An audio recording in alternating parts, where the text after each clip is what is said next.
제 수업은 오늘 인권에 관한 문제, 이제 아르헨티나의 인권운동이라는 것들이 아르헨티나의 정치 발전사 또는 아르헨티나의 시민사회 운동에 굉장히 중요한 터닝 포인트, 어떤 전환점이 됐기 때문에 그런 관점에서 인권이라는 것들을 들고 나왔고요.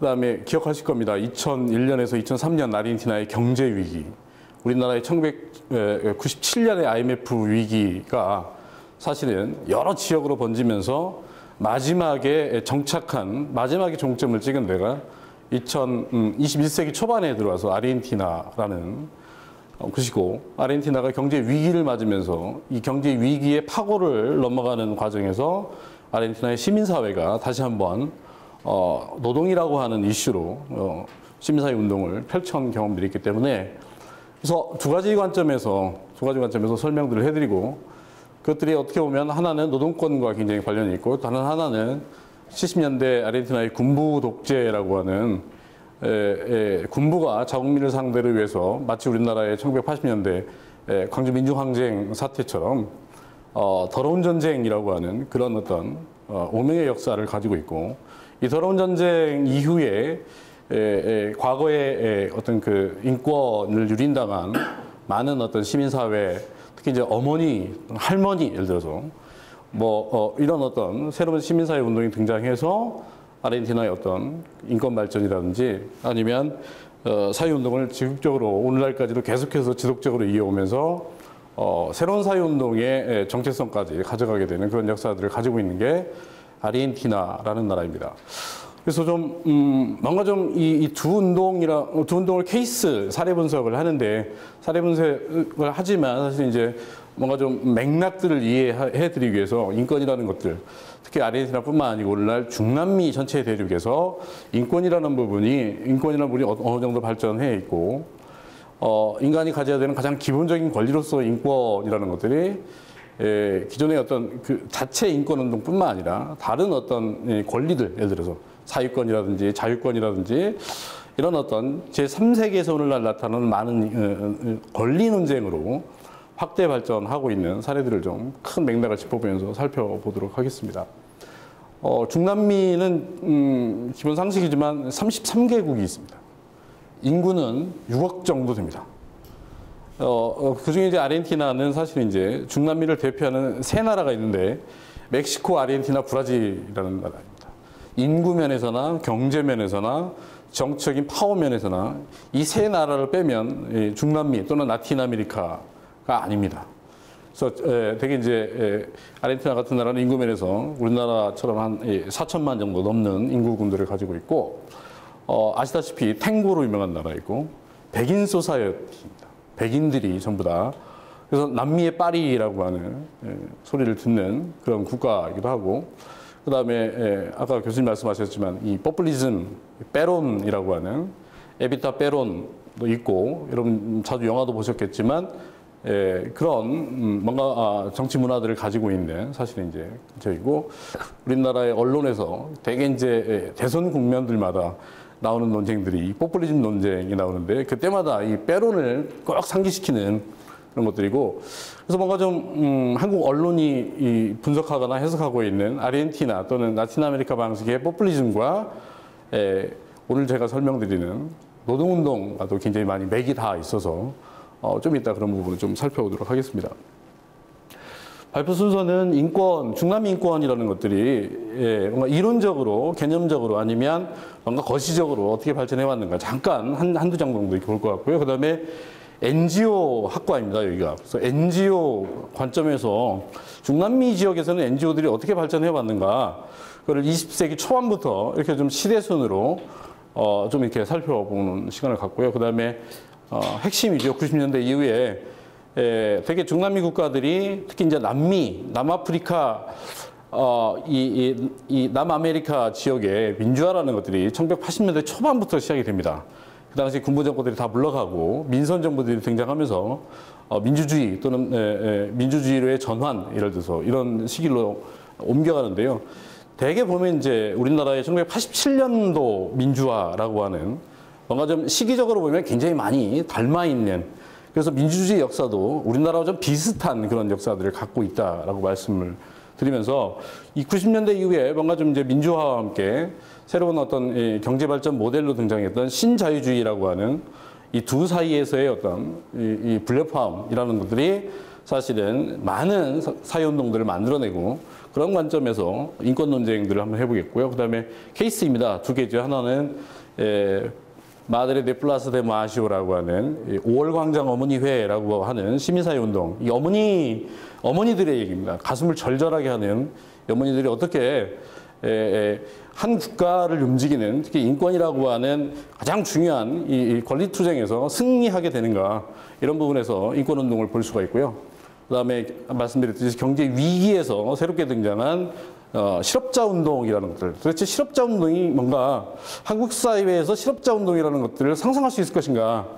근데 뭔가 정치 경제적 백그라운드라든지 정치 문화가 다르기 때문에 아르헨티나에서 실업자 운동이라는 것들이 어떻게 발전해 왔고 뭘 요구해 왔고 그들이 사회적으로 뭘 변화시키려고 거리 투쟁들을 해왔고 이런 부분을 좀 노동권, 새로운 노동권 또는 새로운 사회운동, 새로운 노동운동 이런 관점에서 좀 해석들을 해보겠습니다. 다음은 한계와 전망이라고 드렸는데 이 부분이 이제 향후에 시민사회를 통한 시민사회의 역량이 강해야 그 나라의 민주주의가 발전한다라고 하는 기본 전제하에 바로 시민사회가 특히 이제 인권이라든지 사회권, 노동권, 자유권 이런 모든 권리 투쟁에서 어떻게 접근을 해야 되는가, 어떻게 가야 되는가, 뭔가 정책적 대안이라든지 이런 것들을 좀 설명을 드리면서 강의를 마치도록 하겠습니다.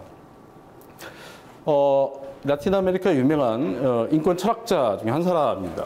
사람의 글을 좀 제가 따왔는데 이게 이제 인권에 대해서 라틴 아메리카는 이렇게 얘기들 하죠. 어느 정도 민주주의라는 것들이 발전해 있고 한 상태에서 라틴 아메리카 특히 중남미 지역에서 인권이라는 것들은 굉장히 윤리적이고 정치적인 역할을 하고 있고 인권은 모든 실질적이고 상징적인 의미로 다른 사회적 시천들 예를 들어서 법적 투쟁이라든지 경제적 교육적 차원에서 때로는 비판적으로 그리고 때로는 가이드로서 안내자로서 역할을 하고 있다는 거.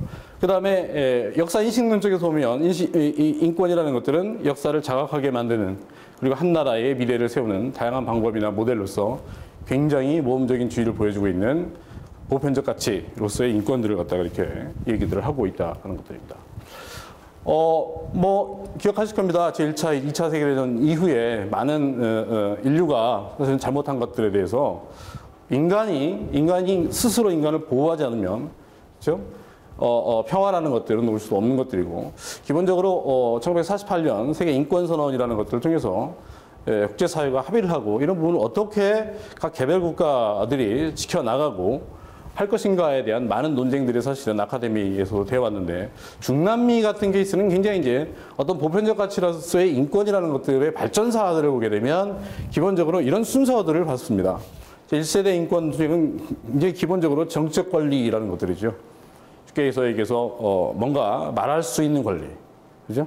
자유권이라고 하는 그런 관점에서 인권 보장을 요구하는 그런 움직임이 있었고, 그 다음에 제2세대 인권 같은 경우는 되게 이제 경제적 권리의 사회적 보장, 사회권이 강화되는 그런 인권 발전사들을 가지고 있다라는 거고, 근데 21세기 오늘날 들어와서는 이런 것들이 뭔가 자유권, 정치권 또는 사회권 권리들을 넘어서서 오늘날 문화권 논쟁까지도 사실은 접근해 오고 있습니다. 특히 중남미 대륙은 아시다시피 500년이라고 하는 스페인과 포르투갈의 식민 역사를 가지고 있고 이 식민 역사 과정에서 굉장히 많은 혼혈 인종들이 탄생을 한다든지 뭔가 많이 섞여 있는 그런 정치 문화들이 탄생을 했다라는 것들이고 그러다 보니까 뭔가 그 상식으로 나오는 예를 들어서 뭐 메스티조가 뭐야 뭐 이런 것들 그러니까 원주민과 백인이 섞인 새로운 인종으로서의 메스티조 이렇게 나오고 그 다음에 17세기, 18세기에 굉장히 많은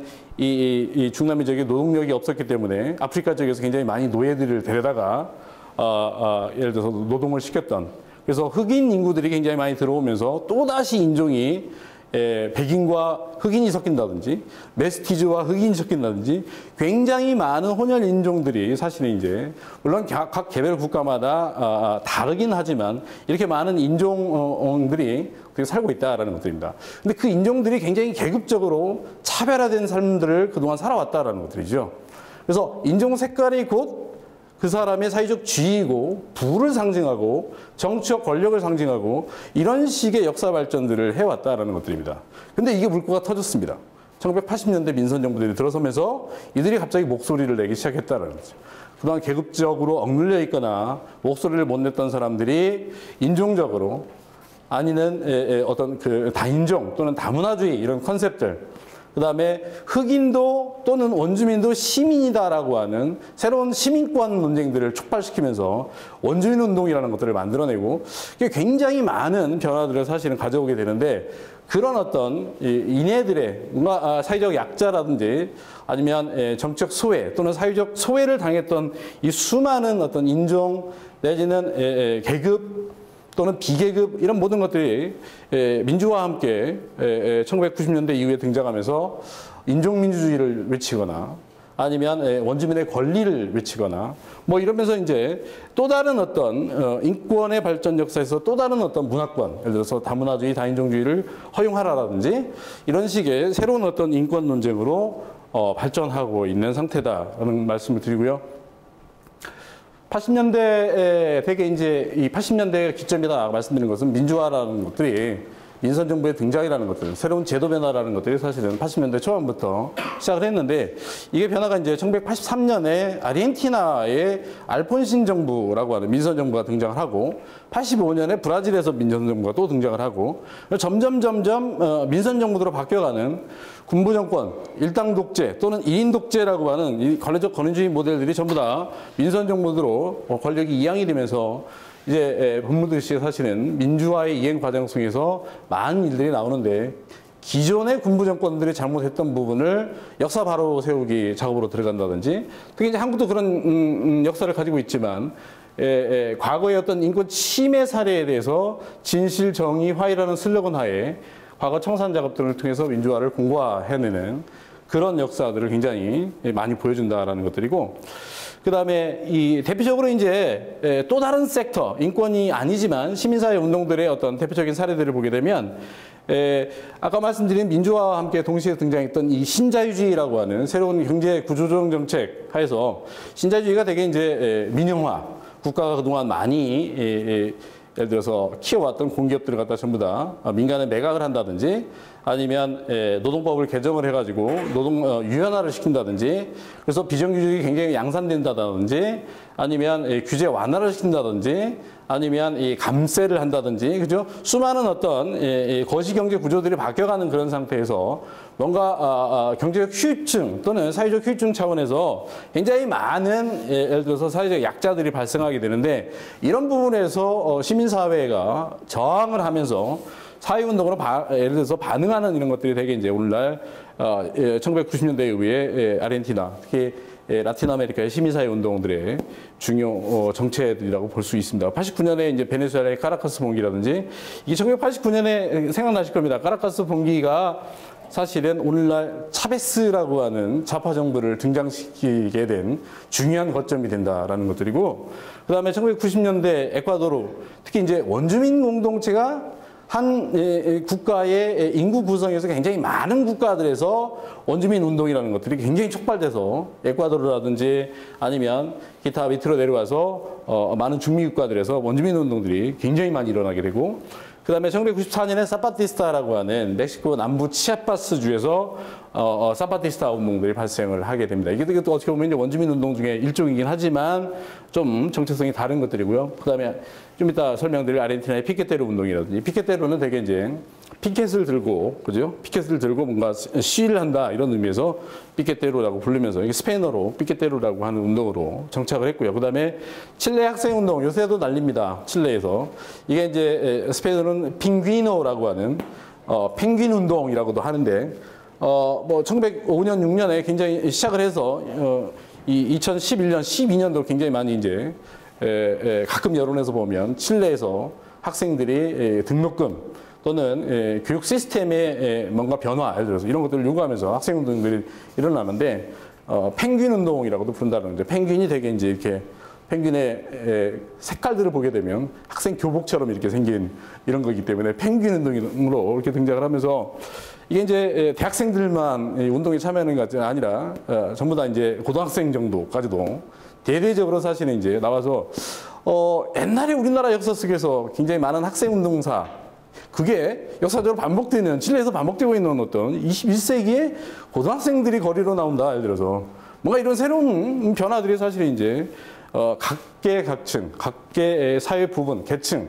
그죠? 이런 모든 부분에서 노동계, 학생, 일단 뭐 여성, 시민, 어머니, 예를 들어서 지식인 모두 다 뭔가 제 목소리를 내면서 새로운 사회운동들을 해내고 있다라는 점에서 시민사회운동이 굉장히 다이나믹하게 전개되고 있다라는 것들입니다.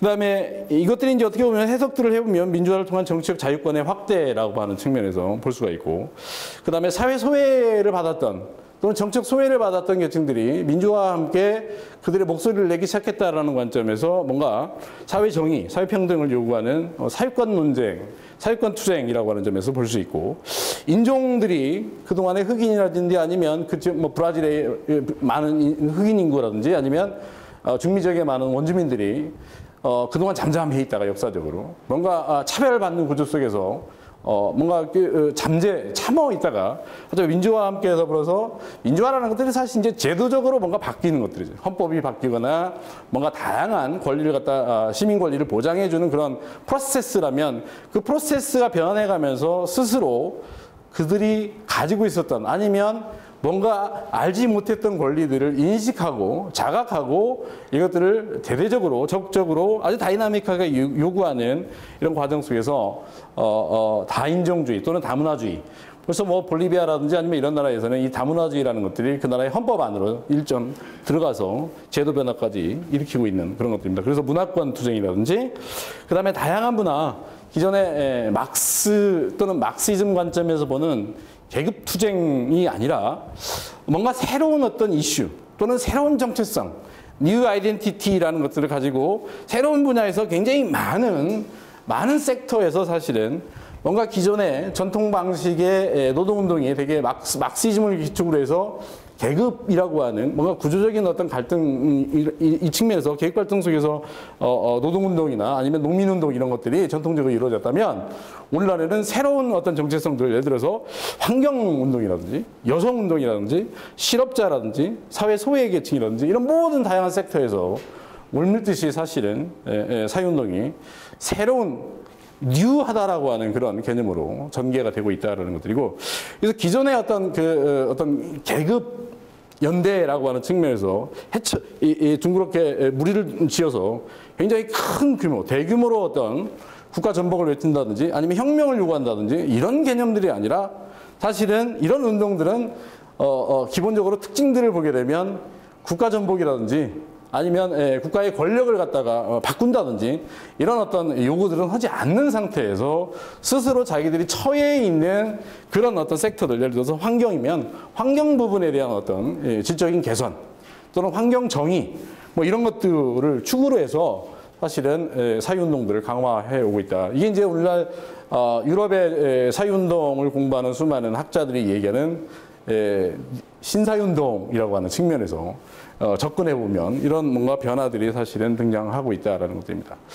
NGO를 잠깐, NGO학과라는 특징 때문에 보게 되면 조사를 좀 해봤습니다. 중남미 NGO라는 그룹들이 언제부터 발전을 해왔는가. 기본적으로 이 중남미 소사이어티는 카톨릭 사회입니다. 스페인과 포르투갈의 식민이 1492년 크리스토발 콜럼버스가 신대륙과의 만남 이후에 신대륙을 발견한 게 아니라 신대륙을 만남 이후에 발견은 사실은 이제 굉장히 이 학자들 사이에서 제국주의적 관점이 심하다. 아무것도 없는 것을 우리가 발견이라고 한다면 그럼 기존에 있었던 문명들, 원주민 문명들, 대표적으로 잉카 문명이라든지 아스텍 문명이라든지 마야 문명이라든지 중남미의 아주 찬란한 문명을 꼽혔던 이런 문명들은 없었던 것들이냐. 그래서 발견이라는 것들은 사실은 굉장히 제국적이다. 그래서 그런 말 쓰지 말자, 우리는. 그래서 유럽 문명과 라틴 아메리카, 특히 중남미 문명 두 문명의 만남이라고 얘기를 하면서 뭔가 좀 바꿔나가자라는 관점에서 그 당시에 이제 크리스토퍼 콜럼버스가 신대륙 온 이유는 사실 이제 금과 은을 찾아서, 그죠? 세계사 시간에 많이 배웠던 하나는 예, 가톨릭의 복음화라는 것들이죠. 두 가지를 들고 왔는데 그때부터 가톨릭 사회라고 하는 카톨릭으로 동화되면서 굉장히 많은 주민들이라든지 원주민조차도 사실 이제 종교적으로 카톨릭화되는 그런 현상이 증가하기 시작했고 이 식민기간이 300년입니다. 그들이 독립했던 1820년대 초반 그때까지 근 300년 동안 사실은 종교적으로 굉장히 많은 성당들과 그다음에 굉장히 많은 주교들, 대주교들이 본국에서 파견돼서 이 카톨릭 복음화에 굉장히 많이 노력을 했고 때로는 굉장히 부드럽게 때로는 굉장히 강하게 한 손에는 성경을 한 손에는 칼을 들고 사실은 원주민이라든지 이 지역, 라틴 아메리카 지역의 수많은 사람들의 카톨릭화를 갖다가 해왔고 그래서 오늘날 중남미 지역, 특히 라틴 아메리카 지역의 주민들의 어떤 종교적 성향들을 보게 되면 대개 80에서 90%가 전부 다 카톨릭 신자들입니다. 물론 매주마다 성당이나 이런 데 가지는 않지만 그렇습니다. 그래서 카톨릭이라는 게 사실은 이제 뭔가 식민 지배의 정당성을 주기도 했지만 사실은 이제 라틴 아메리카 지역에서 종교라고 하는 이런 관점에서 들어갔기 때문에 20세기 초반에 사실 이 카톨릭들이 새로운 역할들을 해나가는데 빈자들을 구제한다든지 아니면 사회 소외 세력들을 갖다 후원한다든지 이런 관점에서 뭔가 종교적 색채가 있는 그런 관점에서 NGO 운동이라는 것들이 사실은 시작됐다라고 보는 것들이고요. 그래서 되게 중남미 초기의 NGO 단체들이 교회와 연계해서 형성되었거나 그 다음에 기타 뭐 유럽이라든지 아니면 미국이라든지 이런 선진국들의 도움을 받아서 빈곤계층의 구제라든지 생활 필수품, 간단한 의료 서비스 이런 관점에서 등장을 했다라고 보는 게 정설이고요. 60년대, 70년대에 보면 이게 이제 중남미 역사, 정치 역사에서 굉장히 혼란기입니다. 굉장히 많은 게릴라 운동들이 탄생하게 되고 그 탄생하게 된 배경은 1959년 여러분 세계사 시간에 배웠던 쿠바 혁명을 기억하시면 됩니다. 갑자기 미국 코앞에서 쿠바라는 나라가 공산화가 되고 사회주의 국가가 됐다는 얘기죠. 이게 굉장히 많은 뭔가 혁명 세력들에게는 이게 이제 엄청나게 영향들을 주게 되고 내륙으로 비록 쿠바가 카리브라고 하는 섬에 있지만 내륙으로 이런 쿠바 혁명의 이미지들 그다음에 혁명의 열망 이런 것들이 들어오게 되면서 많은 게릴라 운동들이 사실은 탄생하게 되고 이 당시에 이 게릴라 운동을 진압하기 위해서 또 다른 측에서는 군부 정권들이 쿠데타를 일으키기도 하고 이게 굉장히 정치적으로 보면 혼란한 시기가 60년대, 70년대입니다. 그러면서 이 혼란한 것들에 대해서 미국이라는 선진국이 이걸 어떻게 할 것인가 미 해병을 파견하기도 하고 굉장히 많은 폭력의 역사들이 사실은 정책으로 보면 탄생했던 시기들인데 이 시기에서 하나 희망을 볼 수 있는 게 이제 도대체 쿠바 혁명이라는 것들이 내륙으로 수출이 돼서 전 중남미 대륙으로 확산된다면 이거는 미국이 주장하고 있는 자유민주주의의 확산이라고 하고는 거리가 멀다. 그래서 사실은 1960년대 초반에 미국의 존 F 케네디라고 하는 민주당 정권의 대통령이 새로운 대중남미 외교 전략들을 바꾸면서 쿠바 혁명이 내륙으로 예를 들어서 확산되는 것을 차단하는 어떤 대외 정책들을 펴게 되는데 이게 이제 진보를 위한 동맹이라고 하는 것들로 나오게 되고 굉장히 많은 원조들이 사실은 경제 원조들이 그 당시에 내륙으로 들어갑니다. 특히 사회에 불만이 많거나 아니면 사회적 약자들, 농민 세력들이라든지 농촌이라든지 이런 쪽에 굉장히 많은 미국의 경제 원조 역사들이 시작이 됩니다. 오늘날 우리나라가 ODA를 하게 되는데, 그죠? ODA 국가입니다. 원조를 받던 국가에서 이제 원조를 주는 국가가 됐는데, 사실은 이제 미국이라는 나라의 ODA 역사의 출발점이기도 합니다. 이런 것들이. 그 다음에 뭐 세계대전이 끝난 다음에 미국의 많은 어떤 유럽 원조 정책들이 있듯이 중남미 지역도 대대적으로 이때부터 사실은 원조라는 것들이 시작됐고 이 원조를 누가 이행할 것인가 라는 관점에서 그 중심 역할을 했던 게 NGO 단체들이 굉장히 많이 중간에서 했다라는 것들입니다. 국가가 했다기보다는 사실은 국가와 예를 들어서 미국의 중간에 있는 이런 NGO 단체들이 아니면 INGO 단체들이 굉장히 많이 활발하게 활동하면서 이런 빈곤 구제라든지 아니면 농촌 개발이라든지 이런 쪽에 굉장히 많이 참여를 해서 발전을 해왔다라는 것들이고요. 70년대는 중남미 역사에서 보면 군부 정권들이 득세한 때입니다. 굉장히 많은 게릴라 운동을 소탕하고 진압하는 과정 속에서 군부 쿠데타들이 일어났고 군부 정권들이 굉장히 많이 특히 이제 남아메리카 정도 되면 굉장히 많은 군부 정권들이 등장을 하게 되는데 이 군부 정권들이 등장하면서 많은 인권 탄압들 특히 노동이라든지 노조, 농민 이런 부분 그다음에 좌파 지식인 예를 들어서 그다음에 게릴라 세력들 이 모든 것들을 사실은 탄압하기 시작하면서 굉장히 많은 뭐랄까요?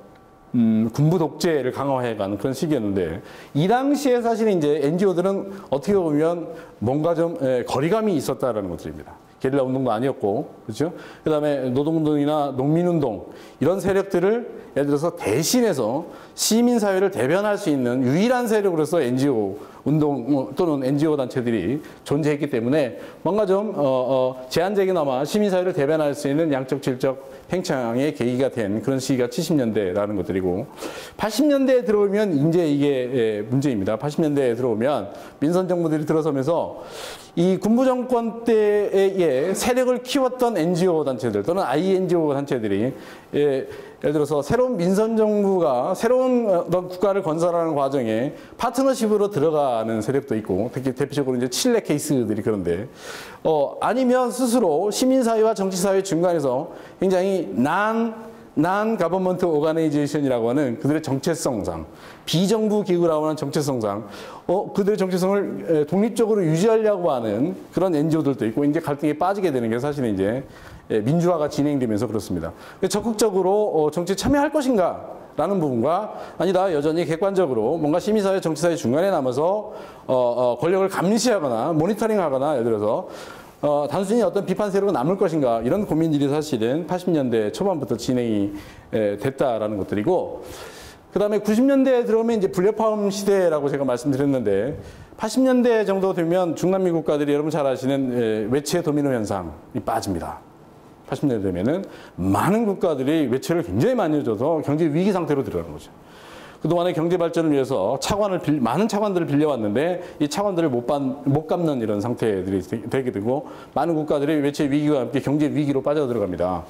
빠져들어가면서 동시에 요구받는 것들이 IMF라든지 월드뱅크라든지 미국의 이런 어떤 채무 국가들에게 경제 구조를 좀 바꿔라.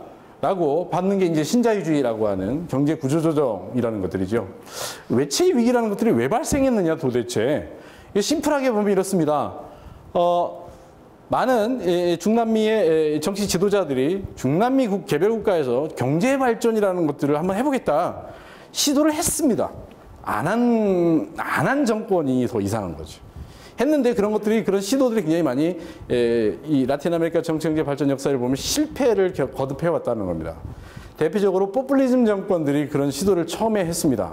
그게 뭐냐면 기존에 유럽이라든지 선진국에서 수입해오던 물건들을 전부 다 대처해서 우리가 스스로 만들어 보겠다라고 하는 산업화 전략을 폈습니다. 이게 이제 그 유명한 수입 대체 산업화라는 것들입니다. 중남미에서 나타나는. 근데 처음에 수입 대체 산업화의 모델은 뭐였냐면 경공업 중심에서부터 출발을 했습니다. 가공이라든지 신발이라든지 우리나라의 산업화 단계들을 보시면 비슷할 겁니다. 그 다음에 경공업에서 중공업 또는 중화학공업 뭔가 규모의 경제로 이렇게 발전해가는 것들인데 사실은 포퓰리즘 정부들이 처음에 했던 것이 이 경공업 중심의 산업화 전략들을 폈습니다. 근데 실패했어요. 빚만 잔뜩 지고 재정만 파탄내고 그래서 우리가 포퓰리즘 그러면 재정 파탄자라는 얘기를 합니다. 왜? 무분별하게 그냥 건전 재정 생각하지 않고 복지에다가 이렇게 막 썼다고 해서 이 포퓰리즘이라는 논쟁들을 합니다. 근데요. 중남미에서 포퓰리즘은 두 가지 해석이 있습니다. 하나는 경제학자들이 보는 포퓰리즘이 그겁니다. 건전 재정을 생각 안 하고 무분별하게 정치적으로 인기만 생각해서 사회복지를 강화하거나 노동자들의 권리를 많이 지켜주거나 서민 정책들을 강화하거나 이런 식으로 해서 재정을 파탄냈다라고 하는 오명도 있지만 동시에 포퓰리즘이라는 개념들은 뭐냐면 중남미에서 1930년대를 기억하시면 됩니다. 1930년대는 전 세계발 대공황이라는 대공황 시기입니다. 대공황 시기라는 것들이 실업자가 늘어나고 빈곤계층이 늘어나고 일자리가 없고 중남미에서 유일하게 수출하는 농축산물 이 가격들이 전부 다 선진국들이 경제 위기로 들어가기 때문에 수출이 안 됩니다. 수출이 안 되면 자동적으로 경제라는 게 네거티브 국면으로 들어가서 굉장히 많은 실업자가 등장하고 그래서 사회가 불안하게 되고 이렇습니다. 이 당시에 이 불안한 사회 또는 전국 상황을 휘어잡은 게 포퓰리스트들입니다. 이 포퓰리스트를 잡았어요. 아니면 이대로 내비뒀으면 사실은 이 사회가 어떻게 갈지도 모릅니다. 그래서 공산주의 사회로 갈 수도 있고 아니면 사회주의 정권으로 들어갈 수도 있고 이런 것들이라는 얘기죠. 그래서 이 포퓰리즘은 말이죠. 좌파, 우파가 다 싫어하는 겁니다. 무슨 말씀인지 아시겠죠? 좌파는 왜 싫어하느냐? 사회주의나 공산주의로 자본주의 위기 때문에 대공황이라는 것들이 막스가 얘기한 대로 자본주의 위기 다음에 가는 건 사회주의다. 예를 들어서 자본주의 위기설에서 보면. 근데 그거를 포퓰리스트 정권들이 막았다라는 것들이죠. 그래서 좌파 지식인들은 이 포퓰리즘을 싫어합니다. 예를 들어서 우파 이데올로기를 가진 사람도 싫어합니다. 뭐냐 이게. 퍼주기식 예를 들어서. 이런 식에서 이게 굉장히 애매모호하게 중간에서 포퓰리즘이 양쪽에서 다 공격을 당하는. 그래서 이게 사실은 이 정치학이나 이런 데서 포퓰리즘을 얘기할 때 개념이 없습니다. 이게. 왜냐하면 뭔가 정책 이데올로기도 불분명한 상태에서 뭔가 인기 영합주의, 카리스마 있는 지도력, 예를 들어서 이런 걸 폈다라는 것들이죠. 그런 상태에서 사실은 이제 뭔가 이 NGO 단체들조차도 어떻게 보면은 기존의 포퓰리즘이라고 하는 측면에서 굉장히 제도적으로 반발하거나 사실은 그렇게 해와야 되는데 이 네오리베럴리즘이라는 것들이 1980년대, 90년대 막 진행이 되면서 새로운 논쟁이 등장한 게 네오포퓰리즘 논쟁이라는 게 등장을 합니다. 이게 뭐냐면 이번에는 퍼주의식이 아니라 경제 구조조정이라는 것들을 신자유주의 방식, 민영화도 하고 규제 완화도 하고 그다음에 긴축재정으로 들어가고 요새 이제 그리스 사태처럼 정부가 긴축재정으로 들어가면 굉장히 많은 사회 소요들이 발생하게 되는데 이렇게 들어간다라는 것들이죠. 근데 왜 포퓰리즘이냐? 왜 앞에다 네오를 붙이는 것들이냐? 그게 이제 이 신자유주의 구조정책을 지나치게 강력하게 밀어붙였다라는 것들입니다. 강력한 카리스마를 가지고 강력한 어떤 국가주의라는 것들을 주장하면서 경제 구조조정은 기존의 전통적인 포퓰리즘 방식과는 다르게 신자유주의 경제 구조정책으로 밀어붙였다라는 것들입니다. 그래서 네오포퓰리즘 논쟁이라는 것들이 이렇게 나온다라는 것들이죠. 자, 이 상태에서 굉장히 많은 사실 이제 사회 소외 세력들이 나올 수밖에 없고, 물론 신자유주의가 중남미의 경제 구조 변화를 예를 들어서 도와주는 데는 굉장히 많은 영향들을 줬습니다. 건전 경제를 갖는다든지 아니면 금융 쪽에서 뭔가 굉장히 탄탄한 금융 구조를 가져간다든지 이 신자유주의 구조라는 것들이 사실 이제 네거티브한 면이 있고 포지티브한 면들이 분명히 있습니다. 근데 제가 말씀드리는 건 여기서는 굉장히 네거티브한 면들이 굉장히 많이 있다라는 것들. 실업률이 증가한다든지, 왜냐하면 노동법 개정이 되면서 노동이 유연화되고 쉽게 산업을 해고할 수 있는 그런 법이 바뀐다든지, 그 다음에 공기업이었던 것들을 전부 다 민영화시키면서 새로운 주인이 사실 이제 민간기업이 되기 때문에 민간기업 사장 입장에서는 경제 이익을 창출하기 위해서 굉장히 많이 해고를 할 수밖에 없는, 그러면서 굉장히 많은 실업자들이 양산되고, 마치 우리나라에 1997년 IMF 위기 왔을 때 굉장히 많은 정리해고가 발생을 하게 되고 사회적 혼란이 탄생하듯이 이렇게 됐다라는 것들입니다. 그래서 결국은 이 산업화라는 것들이 아까 포퓰리즘 산업화를 얘기했지만 경공업에서 실패를 했고, 그 다음에 이후에 군부 정권들이 또 다른 산업화를 시작합니다. 이게 제2차 IS라고 하는, 그러니까 제2차 수입대체 산업화 모델인데, 이번에 군부 정권들은 기존의 경공업 중심의 산업화보다는 중화학공업 중심의 산업화를 선택했습니다. 규모의 경제를 선택했단 말이죠. 그만큼 그 규모의 경제를 달성하기 위해서는 많은 차관들을 빌려와야 됩니다. 돈들을. 근데 그 돈들이 다 어디 있었냐면 1973년 세계 경제 보시면 1979년 세계발 제1차 오일 쇼크, 제2차 오일 쇼크가 터집니다. 근데 비산유국 입장에서 보면 죽을 맛입니다. 우리나라 같은 경우 예를 들어서 국제시장에서 석유 가격이 올라간다 그러면. 근데 산유국 입장에서는 갑자기 돈들이 어마어마하게 막 흘러들어요. 그렇죠?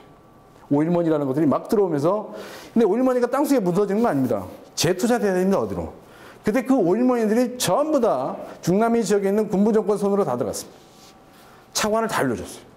막강한 경제개혁 프로그램들 또는 이 산업화 모델들을 만들어내면서 다 갔는데, 이게 성공했으면 얼마나 좋았겠습니까, 군부정권들이.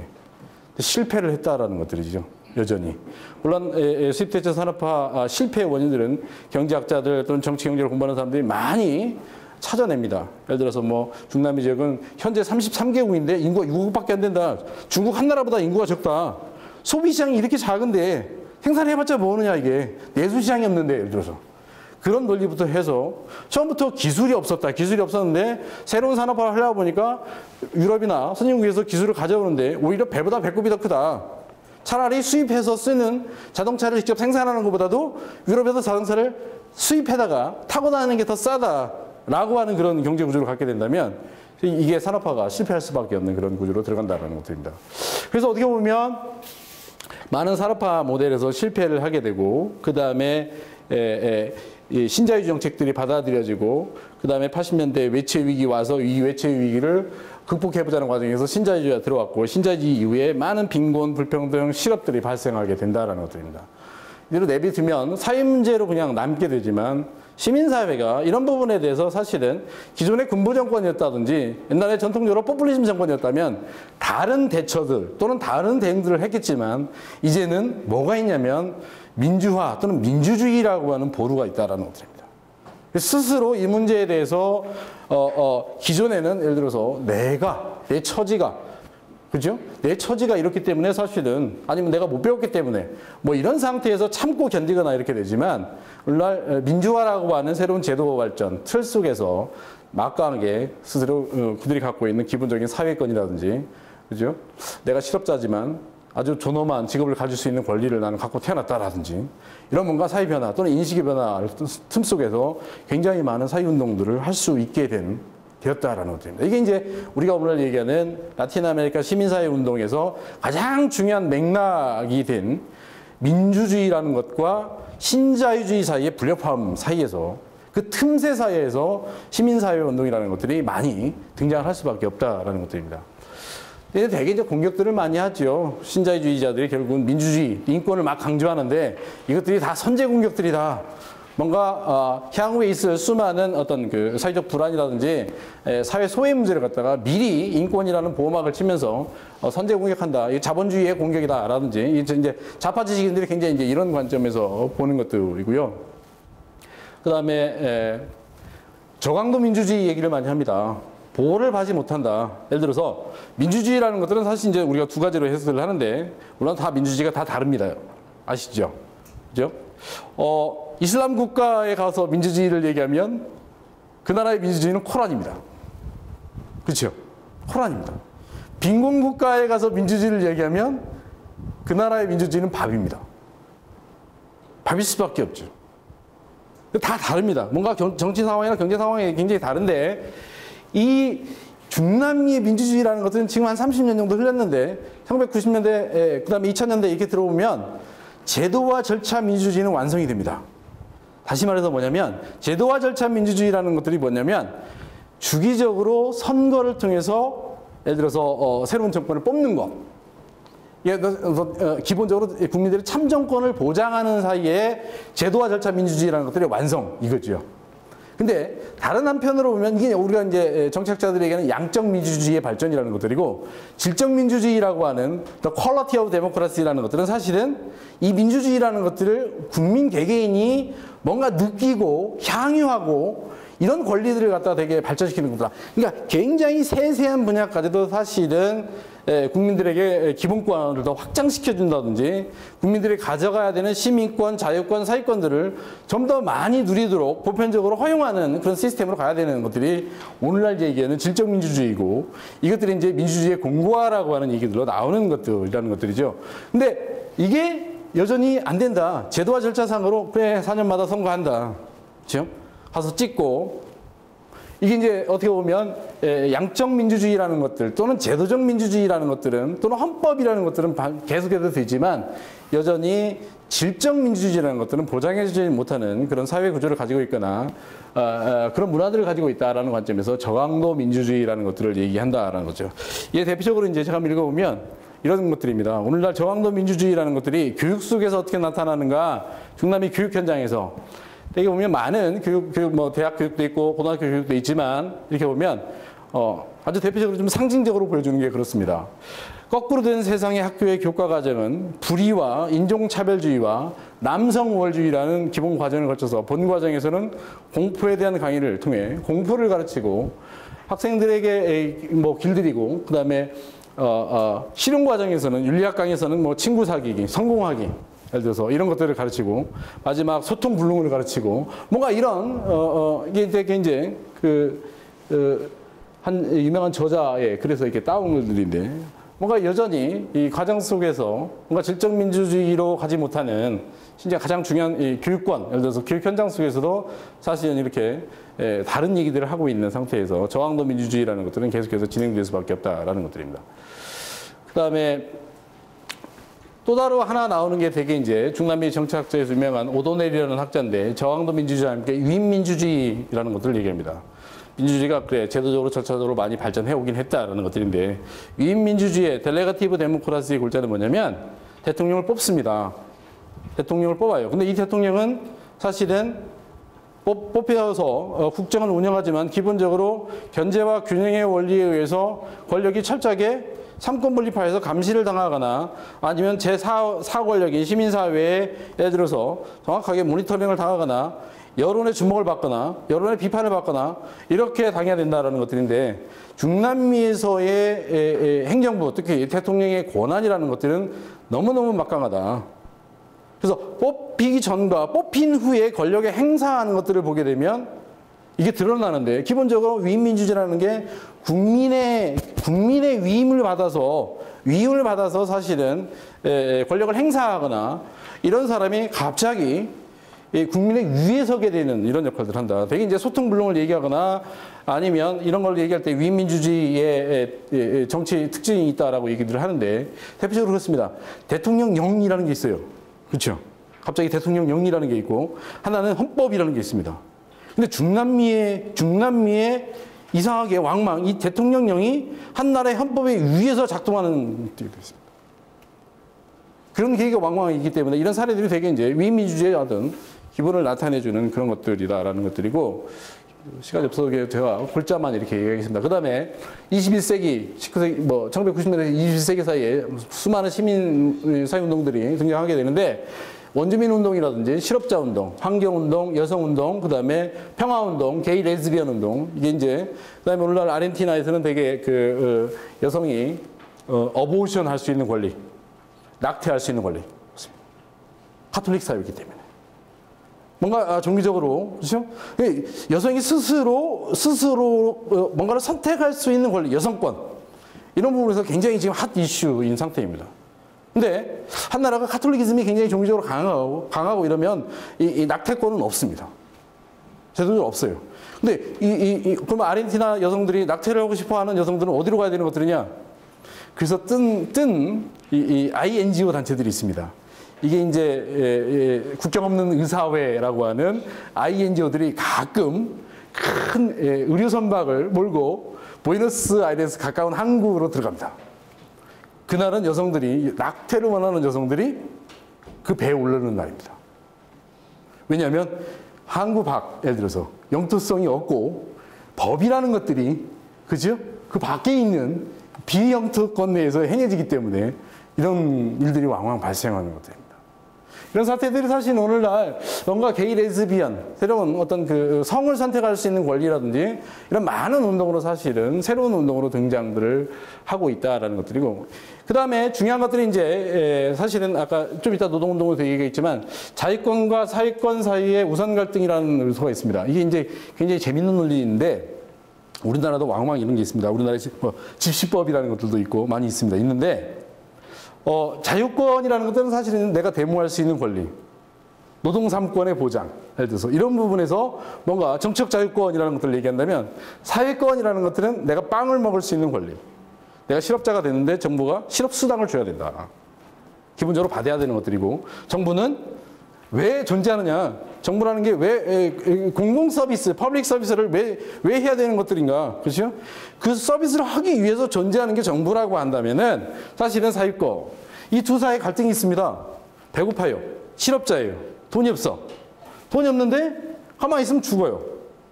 저항을 해야 돼. 거리로 나가든가 목소리를 외쳐야 돼. 나한테 좀 뭔가 존엄한 직업을 달라. 나에게 정부가 좀 실업수당을 좀 달라라고 혼자 안 되면 집단적으로 움직여서 사회운동 세력을 만들든가 해서 움직여야 된다는 것들이죠. 그죠? 사유권을 위해서 자유권을 사용하는 것들입니다. 그래서 거리로 나가서 시위를 하거나 이런 것들이죠. 근데 갑자기 사회운동을 불법화를 딱 시킵니다. 그죠? 그러면 이게 침해당하는 게 정책 자유권이 침해당하는 거죠. 근데 사유권 투쟁을 위해서 막 정책 자유권을 행사하려고 했더니 정책 자유권을 확 막는다는 얘기죠. 근데 이런 논쟁들이 되게 이제 자유냐 빵이냐 예를 들어서 이런 논쟁들이 나오는 것들입니다. 이게 비일비재하게 아르헨티나에서 등장하는 얘기들입니다. 그래서 가끔 정부가 예를 들어서 국가 권력을 쓰는 부분에 있어서 집시법이 바뀌었다가 없었다가 정책을 허용했다가 갑자기 대통령을 발동해가지고 모든 걸 다 허하노라 헌법 위에 있는 예를 들어서 이런 것들이 나온다라는 것들. 굉장히 불안한 형태의 사실은 자유권과 사익반 논쟁들이 또 다른 어떤 서브 개념의 인권 투쟁에서 갈등들을 빚고 있다라는 것들입니다. 그다음에 대표적으로 이제 좀 이따가 들어가겠지만 이 어머니 5월 광장 어머니회 운동이라는 것들에서 우리가 볼 수가 있고 그다음에 이것들이 사실은 이제 많은 NGO 단체 또는 INGO 그다음에 수많은 인권을 돕기 위한 국제 협력 유네스코라든지 아니면 OES 미주기구 그다음에 수많은 유럽 국가들의 오늘날 국제개발 협력 차원의 인권 부분 또는 데모크라틱 거버넌스 민주적 거버넌스 차원의 국제개발 협력 사업들이 굉장히 많이 진행되면서 인권 문제를 동시에 국제적 이슈로 해서 돕고 있다라는 점에서 뭔가 많이 그래도 발전하고 있다라는 것들입니다. 아르헨티나 5월 광장 어머니회입니다. 이게 이제 사실 군부 정권의 뭔가 더러운 전쟁에서부터 출발된 아르헨티나 역사의 오명이다라고 제가 말씀을 드렸고 76년부터 한 8년간 83년도 민선 정부가 들어서기 이전까지 군부 정권이 독재하면서 많은 노동 부분 또는 농민 부분, 그다음에 게릴라, 좌파 지식인, 교사, 학생 모든 부분을 가리지 않고 사실은 군부 정권에 반하는 또는 군부 정권에 항의하는 이런 모든 시민사회 세력들을 갖다가 향해서 총불회를 보냈던 그 당시 한 3만 명 정도가 죽었거나 아주 사라졌거나 지금까지도 어디 있는지 찾지 못하게 되는 이런 오명의 역사를 가지고 있는 게 아르헨티나다라는 것들이고 이런 역사 상황에서 쭉 이렇게 여러분 뭐 참고문헌을 보시면 어떤 식으로 해서 더러운 전쟁이라는 것들이 펼쳐졌는가 그래서 뭐 의회 해산이라든지 정당 해산이라든지 그다음에 이 국가 개조령이라든지 그죠? 뭔가 우리나라의 군부 정권의 역사와 굉장히 많이 남아 있는 그래서 정당 심지어 임신부 학생 성직자 교사 모든 부분에 대해서 무차별적인 어떤 학살로 들어가게 된 그래서 많은 사람들이 죽어갔다라는 것들이고 이 죽어간 부분에 대해서 사실은 이제 가장 찾게 되는 게 모성입니다. 어느 날 갑자기 일어났더니 옆에 이 안정적으로 직장을 나오는 남편이 사라졌거나 아들이 사라졌거나 찾아 나서게 되죠. 찾아 나서게 되고 찾아 나서면 자꾸 이제 수소문을 하거나 백방으로 찾게 되는데 누구도 알려주지 않습니다. 어디로 갔는지. 비밀 경찰들이 잡아갔거나 한밤에 잡아갔거나 이런 상태에서 그렇기 때문에 그래서 이제 이 5월 광장이라고 하는 5월 광장은 아르헨티나의 정치 중심부에 있는 광장입니다. 아르헨티나의 독립 광장으로 불리기도 하고 아주 그 정치적으로 상징성 있는 이 광장에 어머니들이 한 명, 두 명씩 모여들기 시작하면서 서로 묻습니다. 아들을 잊어버렸느냐, 못 봤느냐 서로. 아들을 잃어버렸거나 남편을 잃어버린 어머니들끼리 모여서 얘기들을 하거나 뭔가 조직을 만들려고 합니다. 근데 군부정권들이 막습니다. 두 사람 이상 대화를 못하게 비밀경찰들이 막습니다. 어떻게 하겠습니까? 사인이 하나 있습니다. 나도 아들을 잃어버린 어머니야라는 사인을 손수건으로 합니다. 말을 안 하고. 왜 말을 못하게 하니까? 두 사람, 세 사람이 못 모이게 하니까 그 손수건을 무릎에다 놓습니다. 벤치에 앉아 있어요. 그럼 그 무릎이 똑같은 다른 어머니 입장에서 보면 저 어머니도 아들을 잃었거나 남편을 잃었다라고 하는 무언의 대화들을 벤치에 앉아서 합니다. 이렇게. 그리고 나중에는 이제 이 두건을 쓰게 되는데 이런 두건들이 오늘날도 이렇게 두건들을 항상 하얀 두건들을 쓰고 나오는 것들이 그 상징입니다. 비폭력주의지요. 무언으로 사실은 커뮤니케이션을 하고 모이면서 이게 이제 3만이라고 하는 단어고 데사파레시도 프레센테 3만 명이 우리들과 함께 여기에 있다라고 하는 이런 표현을 나타내면서 월광장에서 지금도 계속해서 기념탑, 독립기념탑들을 돌면서 시위를 하고 있습니다. 물론 어느 부분 굉장히 많이 이제 정권에 따라서 이 군부 정권이 가고 83년에 민선 정부가 들어서고 그 이후의 정권 카를로스 메넴 정권이 들어서면서 이게 이제 여전히 군부의 세력들이 뒤에서 협박을 하는 상태에서 사실은 과거의 역사, 군부가 저질렀던 모든 과거의 역사는 사면한다라고 하는 사면령을 내려버렸어요. 시민사회단체가 그냥 굉장히 반발을 했지만 막강하게 사면령을 내려버렸다는 거죠. 근데 좌파 정부들이 들어섰습니다. 2003년에. 왜? 그 당시에 경제 위기라는 것들이 왔고 경제 위기의 상황에서 아르헨티나의 정치 지도자들은 전부 다 부패 정치인이고 다 도둑놈들이었습니다. 그 상태에서 임시정부로 들어섰다가 선거를 거쳐서 좌파 정부가 들어섰는데 이게 이제 네스토르 키르치네르 대통령입니다. 현재 여성 대통령입니다. 아르헨티나는 전 남편입니다. 심장마비로 죽었어요. 이 사람이 사면령을 해제시킵니다. 그리고 과거사 진실위원회라는 것을 펴면서 뭔가 과거에 인권 탄압 또는 국가 폭력에 의해서 인권 침해를 당했던 사람의 명예를 회복하고 그들에게 어떤 그 경제적 보상이라든지 이런 것들을 전면적으로 해내기 시작합니다. 그래서 제가 그 당시에 2003년에 아르헨티나에 있을 때 역사적으로 모든 텔레비전 방송이 갑자기 프로그램들을 중단하고 갑자기 대통령을 뒤에 따라가기 시작했습니다. 이게 뭐냐면 우리나라도 그런 게 있지만 군내 군부사령관이라고 해야 되나요? 국방부 건물이라고 해야 되나요? 그런데 가보면 장군들의 사진들이 쫙 걸려져 있습니다. 대통령 당선자가 가장 먼저 한 게 뭐냐면 이 국방부에 먼저 갑니다. 손수 앞에 있는 경비원도 시키지 않습니다. 사다리 하나를 손수 들고 가서 그 사진들 앞으로 갑니다. 장군들 사진 앞으로. 그리고 대통령이 직접 사다리에 올라가서 모든 카메라를 비치고 있는데 장군들 사진들 다 떼냅니다. 이게부터 시작입니다. 그러면서 전폭적으로 사실은 오늘날까지 이 인권 침해에 대한 부분에서 굉장히 많은 작업들이 지금 진행이 되고 있고 많은 부분들이 사법부에 기소를 기다리고 있고 뭐 죽어간 사람들조차도 사실은 이제 다시 불러내서 조사하고 있는 예를 들어서 이런 상황까지 와 있는 상태입니다. 어머니의 힘이라는 것들이 사실은 인권 부분에서 아르헨티나 같은 경우는 어떻게 보면 인권운동이라고 하지만 인권 지킴이 역할들을 하고 있고 인권의 상징들이고 그렇습니다. 근데 이 어머니들이 가만히 있지 않습니다. 가만히 있지 않고 오늘날 아까 말씀드린 실업자 운동이라든지 아니면 사회 소외 문제라든지 좀 더 많은 다른 약자층과 함께 연대해서 새로운 사회운동을 도와주거나 이런 식으로 해서 그들이 지켜내고자 했던 인권이라고 하는 가장 기본적인 그런 것들을 다른 부분들, 예를 들어서 노동권이라든지 아니면 사회소외들, 빈자들, 예를 들어서 이런 부분까지 협력하면서 사회운동들을 연대해 가고 있다는 것들이고 대표적으로 이제 이 어머니들입니다. 어머니들인데 그 당시에 경제 문제, 이게 이제 스페인어로 돼 있죠. No al pago de la deuda extraña. 우리는 외채를 갚을 수 없다. 아르헨티나가 짊어졌던 경제 위기의 주범은 우리가 아니다. 서민들이 아니다. 갚을 수 없고 뭐 그다음에 이제 이렇게 등장을 하게 되는데 이 피케테로라고 하는 그 당시 경제 위기에서 많이 직업을 잃고 길거리로 내몰았던 사람들이 비정규직이 돼가지고 허드렛 일을 하거나 이런 사람들이 노동운동을 시작합니다. 이게 새로운 노동운동입니다. 감히 저는 가끔 얘기하면 비정규직도 노조를 만들 수 있는 거야? 아르헨티나는 만들었습니다. 왜? 비정규직이 정규직 노동자보다도 더 많아요. 50%가 넘어갑니다. 그럼 파워는 이쪽에 있어요. 그래서 집단적으로 잘만 뭉쳐서 정치권을 압박하거나 아니면 표로서 위협을 하거나 이러면 이쪽이 더 세요. 힘이. 그렇잖아. 비정규직이 더 많은데.